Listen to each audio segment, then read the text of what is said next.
Bugnaw, hilom ug layo sa kagubot sa syudad. Mao kana ang bukid. Busa atong Mayo 14, 2016, nagpahigayon ang mga estudyante sa EdTech 2 sa Davao Center College ug isa ka video documentary ngadto sa bukid sa Lupoy, Tukalan sa Bukid. Kini aron ilang mabati ang panagpuyo ngadto ug ang kinabuhi sa mga mag-uuma. Dali ug ato kining sayro.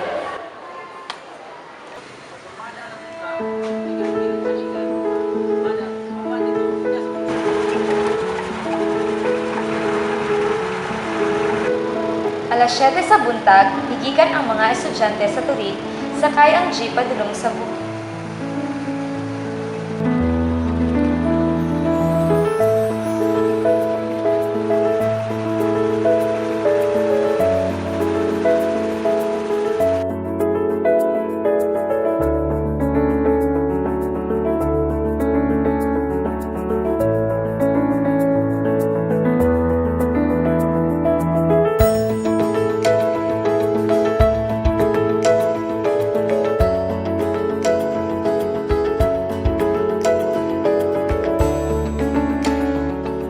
Ilang pag-abot, sila gitawad sa balay ni Mrs. Teresita Manginsay na una nilang i-interview. Sukad pag yun 19 na, pag 13 years old na ako, ako sa uma. Wala man po may nagkapalad nga maka-eskwela. So mag-uuma man ang mga ginikanan. Mao po yung mga nasunod, mag-uuma. So, unsa ang inyong mga alaga nga mga hayop diri nay? Mga ayok? Para ganina, karabaw, kanding, baboy, manok, kanang kasagaran yung ginabuhi sa mga mag-uuma ka, kanang kabahin to sa ilang panghinabuhi. Sa inyong mga tanom nay? Una, kuha ng mga mangustin, lansones, durian, ngayon butan, kakao, kape. Mau gina, napasiyo daghang uban pa.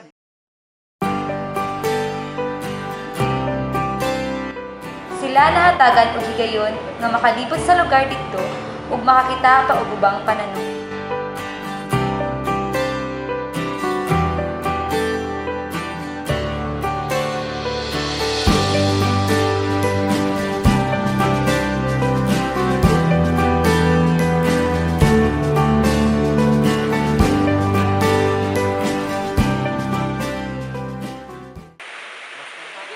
Imbunda ang ulan, pero sa makataod-taod, kinidayon ni Hunong.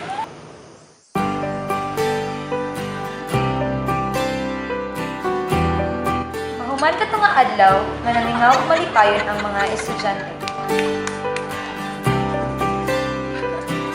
Ang uban sa ilaha, ipauli sa turin ug ang uban, nagpabiling sa bukid aron didto mga tulog.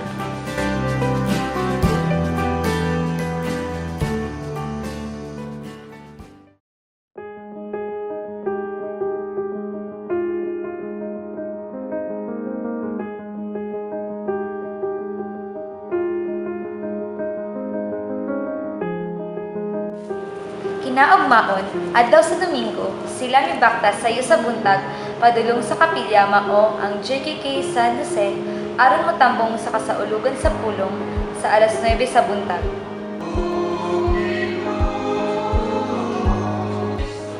Matapos ang kasaulugan, sila nagkahigayon nga maka-interview kay Mr. Susanitos Radigosa. Lupoy proud na kayo may kanang mali payo na may kay ni sa mga teknology nga ni adin pang daghan ang nanggawas para pagtuon. Kaya mag-uma di pwede di ka magtuon. Kaya pag-uma niya itong 1960s, 70s, hindi na pwede mo i-apply karon. Naon sa katarungan tungod kay ang yuta kaniadto og karon lahi na. Yuta kaniadto baga pa kayo ang tambok kanang tawo. Kuan kanang ingon nga. Kanang mga tambok nga yuta nga bisa kun sa imong itanom. Pero karon tungod sa kanang erosyon bitaw sa sistema sa pag-uma nga walay know-how ang mag-uuma. Kanang ang amo karon din kanang gitawag og soil and water conservation technology. Mao gini among panung mabitaw nakita niyo na ay mga kahoy, tugkay ang kahoy kanang hatag sa katabo kabugnaw sa lugar, pubong sa tubig.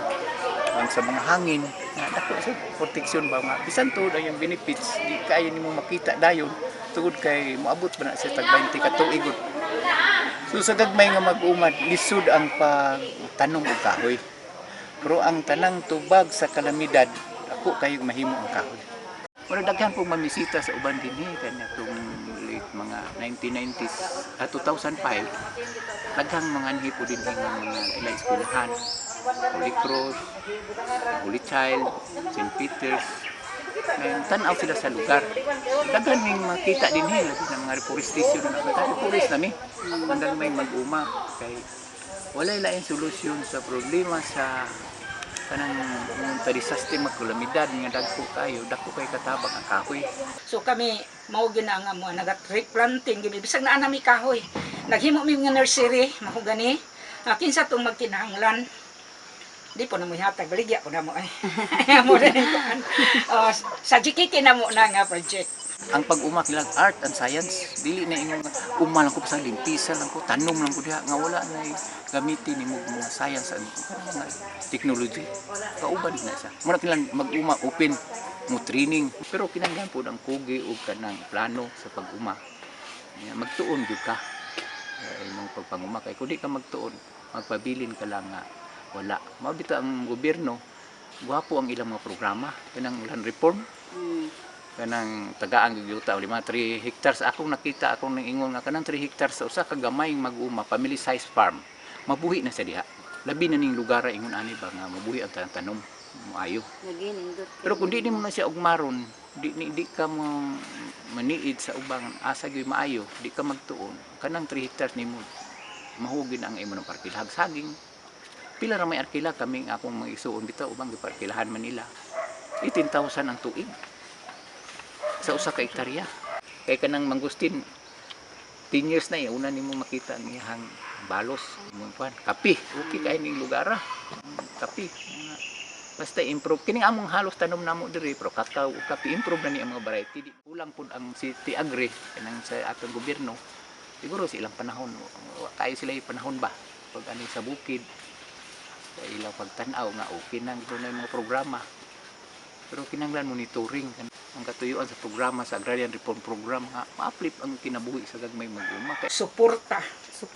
Kay kung dili gud suportahan ay kunoy abono di maabot sa mga farmers.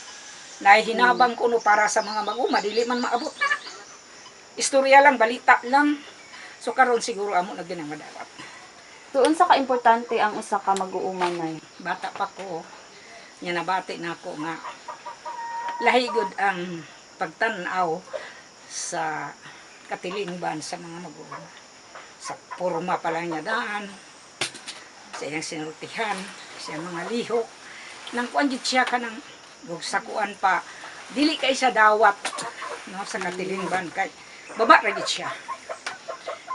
Pero nagdaga ng mga adlaw na nami mga kapunungan, Federation of Free Farmers, nami cooperative. Dito nabuka nga mong mga mata nga unsa may ka-importante. dili gid pwedeng ang labi na ning Pilipinas agricultural country nga atong pasagdan ni Ako ikatambag, respeto po ninyo mga farmers, isang mga dagway in town. May ilan mo ni mga mag-uumago, di man ko, lahigid siya kung isagol.